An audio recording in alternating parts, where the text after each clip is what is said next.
So what's going on guys, Kids here and welcome back to a brand new video. For today I will show you the new updated, the first Descendant tier list. In general, this game has a lot of unique classes and descendants to play and choose from. But the big question is, what is the best and highest damage class? So we will take a look at all the classes to see which one will suit your playstyle and dominate the current patch. So then moving over to the first class, which is the Bunny.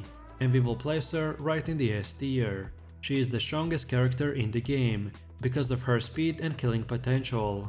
No one has as much damage or speed as Bunny. You will want to avoid her only if you have trouble surviving or don't like the emphasis on constant movement. And as you've probably already seen and will keep seeing, a lot of players will choose this character because how overpowered she is in the current meta. Then the second S tier character is Valby. She is a water type character, blending AoE damage and utility, and a solid all-around character to choose from. She is an excellent choice for players seeking a character with strong damage output and good survivability. Due to her focus on AoE abilities, Valby excels against groups of enemies, but is less effective against bosses. To maximize Valby's potential, her skill, the Bubble Bullet, can be used to create small puddles at its impact point. These puddles will damage enemies over time and allow you to consume less mana while standing in it, enabling you to spam abilities almost for free when combining water and bubble tactics. But what holds back Valby from being the best is less speed and damage than the Bunny. And then for the last and final S tier class we have the Kyle. He is a durable character that excels as a tank by using his magnetic abilities to create shields and knock back enemies. Therefore I ranked him in the S tier. And unlike Ajax, Kyle can do massive damage and is one of the most fun characters. On top of that, his barrier soaks up damage and another skill explodes out, which gives you an insane survivability and damage. Moreover, you can constantly charge and stun enemies. So overall he is the best tank character and a perfect fit for any player who values survivability over pure damage. So then for the first A tier class we have the Esiemo. If you're looking for an explosive damage dealing character, then Esiemo is for you. The main appeal of this character is his ultimate arc explosion, where you charge forwards, explode and knock enemies back. Additionally, you can gain a madness state buff and remove buffs from enemies. This ultimate serves multiple purposes and is one of the best in the game. However, that is also Esiemo's downside, which is the reliance on his ultimate and the lack of survivability skills. Then for the fifth character we have Freyna, that will place her right in the A tier. She is a damage overtime specialist who uses her arch affinity for poisons to drain her enemy's HP. Her abilities inflict poison, and her passive ability increases damage against poison targets. She is one of the most consistent damage dealers in the game, and her gameplay loop involves applying poison with abilities and swiftly killing enemies. The positives of this character is high and consistent DPS with a well-rounded skills, which give you basically everything you need. Her downsides are few, which are limited mobility and reliance on the poison status effect for optimal damage. Then next up we have Enzo, which deserves to be placed right in the A tier. He is a hybrid support character. I placed him in the A tier because of his versatile support, but lower than the others because of the lack of damage. However, what makes him stronger than the other support characters is that he has a damage skill and defensive shield skill, and unlike Yujin, he can help allies while keeping himself alive and doing moderate damage. Moreover, his passive buffs give the max ammo capacity. Your main spammable skills give ammo, which keeps your heavy ammo nearly full the entire time. This is a massive boost to everyone's damage, which makes him an incredible asset to any team.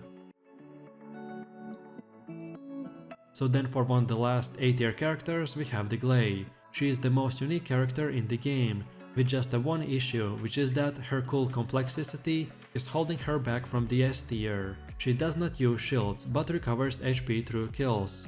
She has two states, one which is frenzied, where she increases damage but decreases HP recovery, Therefore, she plays at a high risk and high reward type of playstyle, where aggression and kills restore her health. Gley feels very powerful but squishy at the same time. You need to constantly make decisions about your state and use skills to build up life spheres. With mods, proper build and many hours of playing, she can be powerful. However, other descendants will require a lot less to get the same power level. And then for the last and final A tier class we have the Lepic. He is arguably one of the easiest descendants to play, as his skills are very simple to understand and use. He can be chosen at the game start, which makes him a solid choice for a simple damage build. His ultimate fires a shell that deals damage over time, and because of his passives he can survive fatal damage during battle. The downside of Lepic is that he requires advanced mods and is limited in mobility. Moreover, he is a specific mod dependent and doesn't shine until later when leveling with the Descendant mods. So then for the first B tier character we have the Jayber. He is a balanced character who uses turrets to do damage. Jayber is unique in his ability to deploy turrets that either way deal damage or provide healing, which is a rare capability in the game. However, the issue with Jayber is that the turrets require a lot of time to summon and doesn't last long. You can shoot and increase their duration and effectiveness, but it comes at the cost of doing damage. So ultimately, you will have to babysit the turrets rather than keep doing constant damage. Then for the next B tier character we have the Ajax. He is the tank class character. Thanks to his survivability and group buffs, he is one of the 3 characters that you can choose to start the game with, and is one of the strongest ones for beginners because of his survivability. His best skill, the Orbit Barrier, can reflect damage and boost defensive stats. He relies on explosions to knock back enemies and do damage, but unfortunately there's very little he can offer for constant damage. And then for the last and final B tier character we have the Viessa. She is a starting character using ice and status effects to do damage. Her strength is that her skills are all useful and can debuff enemies. Moreover, you will need to constantly focus on debuffing enemies with your skills to produce decent damage. While Viessa's skills are impressive and flashy, she doesn't offer that one unique thing that separates her from the other classes, that either way do more damage, survive better or something unique, and that's why she's in the B tier. So then moving over to the C tier, and the first class that we will place in here is Sharen. This is your rogue/assassin type of character that is meant for players that enjoy stealth mechanics. You can become invisible with active camouflage and take the advantage of your passive. This isn't as reliable as other characters, and you must be within melee range. However, she's one of the coolest looking and interesting to play characters, but all of these mechanics are at a big cost, which is damage. So if you don't care about DPS but only the fun gameplay, then she's the one for you. Then for the next C tier character we have Blair. He is a damage over time character that can maximize critical hit damage through his passives and abilities. However, Blair's potential damage output is generally lower than the other Descendants, especially in a game that prioritizes DPS. The major issue with the Blair skills is that his abilities build stows, which are cast on top of you. You have zero mobility and no way to transition safely outside of the melee range. Moreover, when you channel fire it is great, but you are vulnerable to the damage the entire time and feel very squishy compared to almost every other character. And then for the last and final class we have the Yujin, which deserves to be placed in the D tier. He is the only one that focuses on support, as his abilities primarily heal others and not himself.